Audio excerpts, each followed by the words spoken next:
Hello everyone, welcome to my channel. आज हम पढ़ते हैं आईएमएफ के बारे में। ये इंटरनेशनल बिजनेस के अंदर भी बहुत ज़्यादा इम्पॉर्टेंट टॉपिक है और यूजीसी नेट के अंदर भी पूछा जाता है और ऑल कॉम्पिटिटिव एग्जाम्स में भी इसका क्वेश्चन पूछा जाता है।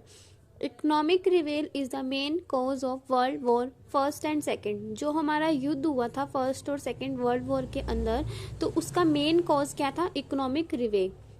Different countries realize that there must be a common international form for achieving economic cooperation, promoting needy nations during emergency. Different countries ने ये रियलाइज़ किया कि एक कॉमन इंटरनेशनल फॉर्म होनी चाहिए जो इकोनॉमिक को कॉपरेट करे, प्रमोट करे नीडी नेशंस को, जिनको एमरजेंसीज के अंदर ज़रूरत पड़ती है उनकी हेल्प करे। एक ऐसी इंस्टीट्यूशन हमें बनानी चाहिए, इसीलिए एक इकोनॉमिक बनाई गई थी, इंटरनेशनल इकोनॉमिक इंस्टीट्यूशन बनाई गई थी।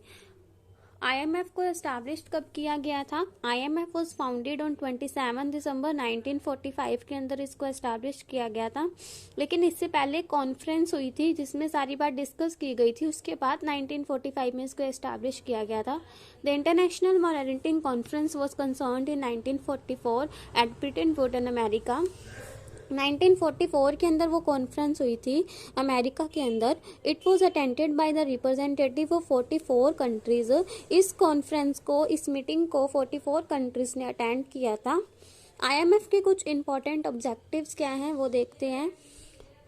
Solve BOP problems and their temporary disequilibrium. जो बैलेंस ऑफ पेमेंट्स की प्रॉब्लम रहती है हमेशा हमारी कंट्री के अंदर, उसको सॉल्व करना, और जो टेम्पररी डिसइक्विलिब्रियम हो रहा है उनकी कुछ इंसेंटिव्स देकर या हम कहीं लोन देकर उनकी एक बार के लिए हेल्प करके डिसइक्विलिब्रियम को ख़त्म कर देना। To promote international monetary cooperation, promote करना इंटरनेशनल मॉनेटरी कॉपरेशंस को। To establish a systems of multilateral payments. Multilateral payments it means foreign, हमने फॉरेन में कुछ पेमेंट करनी है, फॉरेन वालों ने इंडिया में कुछ पेमेंट्स करनी है, इसमें कोई रुकावट ना होए, इस सिस्टम को क्या है आगे और भी प्रमोट करना। To prevent spreading of financial crisis, spreading crisis को प्रमोट करना।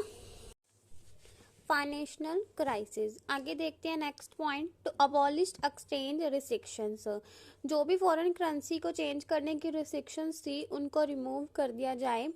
To provide aid to members, emergency के अंदर हेल्प करी जाए मेंबर्स की। To reduce disequilibrium in balance of payments.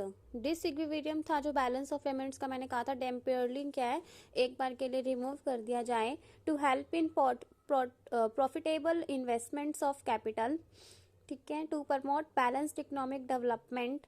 To maintain stability in exchange rate. Rate of exchange is decided on the basis of market forces of demand and supply.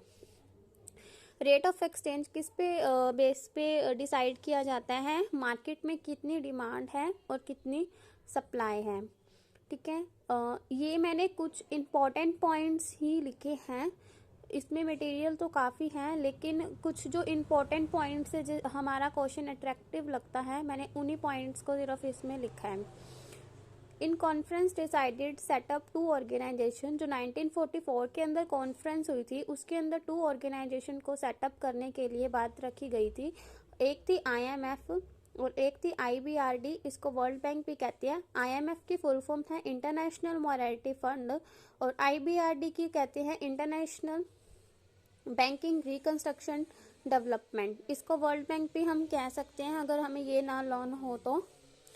One है purpose only overall economic development of all countries. एक का purpose यही था कि economic development हो सारी countries के अंदर, कहीं पर भी अनडेवलपमेंट ना रहे, सारी कंट्रीज के अंदर इकोनॉमिक क्या है, रिसोर्सेज सारी यूटिलाइज हो और अच्छे से इकोनॉमिक रहे। 2009 the number of member countries of IMF was 186। 2009 के अंदर आईएमएफ में मेंबर्स 186 हो गए थे। इसका हेडक्वार्टर है वाशिंगटन डीएस यूएसए के अंदर। Thank you so much for watching my video. Next part I will be uploaded. अगर आपको मेरी वीडियो अच्छी लगी हो तो प्लीज़ मेरे चैनल को सब्सक्राइब कीजिए एंड शेयर कीजिए अपने फ्रेंड्स के साथ।